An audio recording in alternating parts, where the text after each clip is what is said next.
अस्सलाम वालेकुम नाजरीन, मैं हूं आपका हर्बलिस्ट हकीम मोहम्मद अली। आज मैं आपको हेपेटाइटिस के बारे में बताना चाहूँगा। हेपेटाइटिस एक ख़तरनाक और जानलेवा मर्ज़ है। अगर हम इसे खामोश कातिल कहें तो ये बिल्कुल दुरुस्त होगा। ये मरीज़ के जिगर को आहिस्ता आहिस्ता तबाह कर देता है और मरीज़ को मौत के मुंह की तरफ धकेल देता है। नाजरीन, आज मैं आपको बताऊंगा कि हेपेटाइटिस कितनी किस्म का होता है, इसके होने के असबाब क्या हैं और इसकी अलामात क्या है और इसकी एहतियाती तदाबीर क्या हैं। हम किस तरह इस जानलेवा मर्ज़ से छुटकारा हासिल कर सकते हैं और इसका इलाज क्या है। जिगर के खुलियात यानी सेल्स में सोजिश के अमल को हेपेटाइटिस कहते हैं। हेपेटाइटिस एक ट्रांसफरेबल बीमारी है, यानी इसका जरासीम मरीज़ से एक सेहतमंद इंसान को मुंतकिल हो जाता है। पाकिस्तान में हर 10वां शख्स हेपेटाइटिस के वायरस का शिकार है।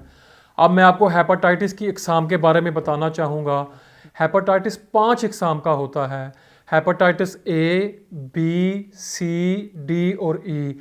इनमें जो सबसे ज़्यादा ख़तरनाक वायरस है वो हेपेटाइटिस ए, बी और सी है। पाकिस्तान में तकरीबन 8 से 10% आबादी हेपेटाइटिस से मुतासिर होती है। नाजरीन, हेपेटाइटिस क्यों होता है, ज़रा गौर से सुनिए। ये मुतासरा शख्स का खून लगने से, जो पहले ही हेपेटाइटिस जैसे मर्ज़ में मुब्तला होता है, इस्तेमाल शुदा सिरिंज के इस्तेमाल से, दांत के इलाज में इस्तेमाल होने वाले आलात से, हजाम के ब्लेड से, मुख्तलिफ लोगों का तौलिया इस्तेमाल करने से, मरीज़ के थूक से सेहतमंद इंसान में वायरस मुंतकिल होता है।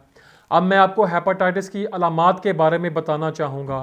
हेपेटाइटिस की मौजूदगी में मरीज़ के पेट में दर्द महसूस होता है, उल्टियाँ आती हैं, लूज़ मोशन के साथ जिस्म में कमज़ोरी हो जाती है, भूख ख़त्म हो जाती है, तबीयत में बेचैनी, दिल में घबराहट और हर वक्त थकावट महसूस होती है, खुश्क खांसी हो जाती है, पेट या फेफड़ों में पानी पड़ जाता है, मैदा में या आंतों में ख़राबी हो जाती है, गनूदगी या नींद की ज़्यादती हो जाती है, अचानक बेहोशी हो जाती है, हाई ब्लड प्रेशर से सर में दर्द, चेहरे की रंगत जर्द और सुर्खी माइल हो जाती है और मरीज़ की सेहत बहुत तेज़ी से ख़राब होने लगती है।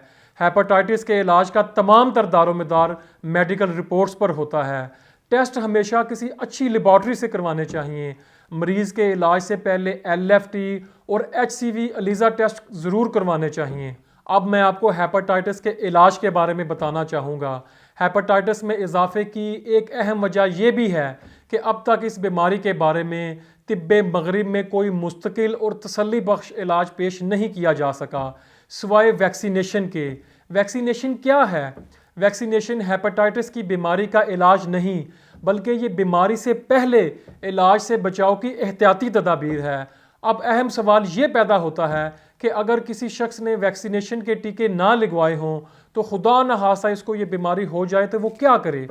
इस सवाल का जवाब तिब्बे मगरिब में तो तसल्ली बख्श नहीं है, लेकिन हर्बल ट्रीटमेंट यानी देसी जड़ी बूटियों में इसका मुस्तकिल और कामयाब इलाज मौजूद है। हेपेटाइटिस के इलाज के हवाले से हम दावा तो नहीं करते, लेकिन इलाज के लिए मरीज़ को दावत तस्दीक ज़रूर देते हैं कि वो ख़ुद इस बात की तस्दीक करें कि हमारी बात कहाँ तक सच है। यानी इलाज से पहले जिगर का टेस्ट करवाएं और इलाज मुकम्मल होने के बाद या दौरान इलाज किसी काबिल भरोसा लेबॉर्ट्री से टेस्ट करवाएं, जिससे आपको मालूम हो जाए कि हमारे इलाज से आपको किस कदर फ़ायदा हुआ है। मुख्तलिफ जड़ी बूटियों के जोहर और अरकियात से तैयार करदा हमारा हर्बल ट्रीटमेंट बहुत ही कामयाब है। आपको ये सुनकर हैरानी होगी कि जो मरीज़ अपनी बीमारी पर लाखों रुपए खर्च कर चुके थे और उन्हें किसी इलाज से फ़ायदा नहीं हुआ, अल्लाह तबारक व तआला की मेहरबानी से वो हमारे इलाज से सेहतयाब हुए हैं। हमने बहुत ही तहकीक के बाद इस तरीका इलाज में ऐसी जड़ी बूटियाँ तजवीज़ की हैं जो हेपेटाइटिस के वायरस को ख़त्म कर देती हैं। लेकिन ये ज़रूरी है कि आप चेकअप के लिए हमारे पास तशरीफ़ लाएं। मेडिसिन हर मरीज़ के मर्ज़ के मुताबिक दी जाती है। हर मरीज़ का इलाज अलग-अलग होता है। नौइयत मर्ज़, उम्र, जिन्स, बीमारी का अरसा और जिस्मानी कैफियत अलग-अलग होती है। लिहाजा बाज़ औक़ात हर मरीज़ के लिए एक ही जैसी दुआ फ़ायदेमंद नहीं होती। ऐसी सूरत में आप ख़ुद तशरीफ़ लाएं ताकि आपकी मर्ज़ के मुताबिक दुआ दी जाएगी, जिससे ये बीमारी इंशाअल्लाह ठीक हो जाएगी। मेरी ये दुआ है, अल्लाह पाक तमाम मरीज़ों को शिफा नसीब फरमाए। इसी के साथ अपने हर्बलिस्ट हकीम मोहम्मद अली को इजाज़त दीजिए। अपना बहुत सारा ख्याल रखिएगा। अल्लाह हाफिज़।